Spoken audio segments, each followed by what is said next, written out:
Fast Bikes magazine. I've been running a Yamaha R6 for the past few months now, and as soon as I received the bike I took it to R&G so that they could fit it with crash protection. Now I'm returning so that we can go that step further to actually fit a second skin system which protects against long-term damage to the bike as you're on the roads. Justin from the Armour factory is currently prepping and cleaning the bike, so let's go and see how he's getting on. How you doing, Justin? Hi Charlie, how are you? Yeah, all good. Good. All good. So my bike wasn't quite clean enough then? Not quite, no. It's how many miles has this one done? It's probably up to about 3,500 now. Okay, so you'd expect to see a few stone chips, you know, bits of tar on the fairings, a few little imperfections here and there. But obviously I'm just doing my best to clean it up as much as I can before we apply the PPF. So ideally, you want to be doing this from new? In an ideal world, you would do it from new, Yeah. yes, before you have any problems with the paintwork, any imperfections. It doesn't have to be new, obviously. The sooner you get it on, the better. So Justin, this is the second skin.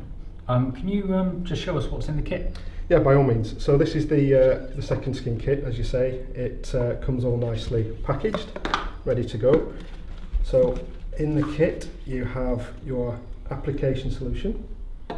Right, so this is what you put on before you actually put the skin on? So this has two purposes basically. It allows you to apply the second skin and move it around the bike to position it. It acts like a slip solution. Mm-hmm. And then we also use it on top of the film before we start squeegeeing so that the squeegee doesn't scratch the material. Then you have the alcohol wipe, which is obviously, if you don't have a bottle of the panel wipe that I was using beforehand, you'd use this to clean the bike down, get rid of any sort of bug splatters, any dirt on the panels and that sort of thing. Okay. And then you have the kit. It comes on a single sheet of paint protection film, and it is specific to each and every motorcycle on the market. Even though we've washed it down and wiped it down already, we're just going to go over it with the isopropyl wipe that comes in with the kit. Okay. Just on the individual panel itself before we apply the second skin. Okay Charlie, so it's not just the bike that needs to be clean. Obviously you need to make sure your hands are very clean prior to actually touching the second skin, otherwise you could affect the adhesive on the rear of the material. So again, generously spray your fingers, both hands if need be, and then you can actually start peeling off the material from the backing sheet. And we're now looking for the front mudguard, which is section number 1 according to the diagram. Just find the edge, lift it back off the material,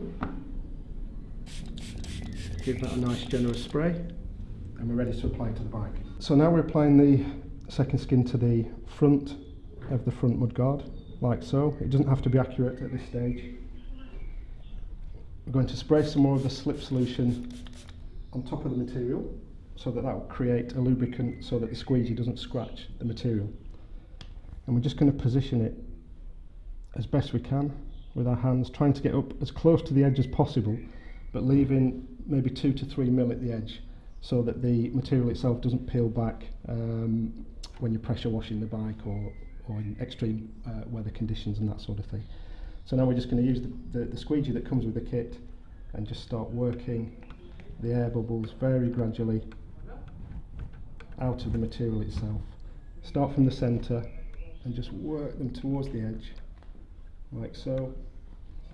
Don't worry about scratching the material because that's what we're using the slip solution for. And we just have to be quite patient just to work out these air bubbles. So we've worked on this bit for quite a while now, but we've still got some air bubbles. We have. Yeah, so basically, Charlie, we're just going to continue to work these air bubbles out of the material. Right. And as you see, it does keep wanting to lift at the edge. That's a natural characteristic of paint protection film. The more curved the surface, the more it wants to lift. So we're just going to persevere. If I was installing this piece, I'd now walk away from that, let it dry naturally, and start working on another piece. Come back to this later. Okay, so here's a piece on the front nose cone that we've put on slightly wrong. The lineage here just doesn't marry up with the bike. So we can take this off quite easily. We're just peeling back a corner and we're going to lift it carefully from the bike. The material itself is very robust.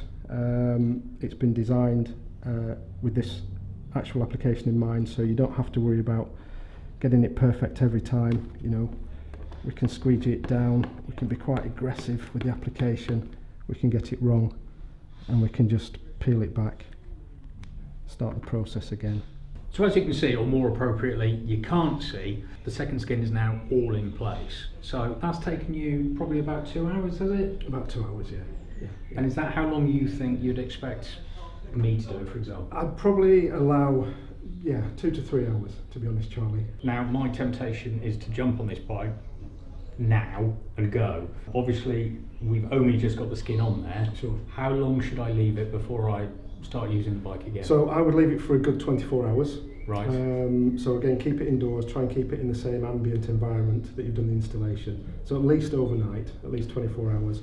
If after installation, within sort of 5-6 hours or in the same day that you've installed the product, if you do see an edge that's peeled back slightly, just press it down with your finger or your thumb and just sort of try and iron it out gradually. You could apply a bit of heat. If it's not going down with your finger, just apply a bit of heat to reactivate the adhesive. But generally speaking, if you follow the guidelines, once it's on, it should stay on for good.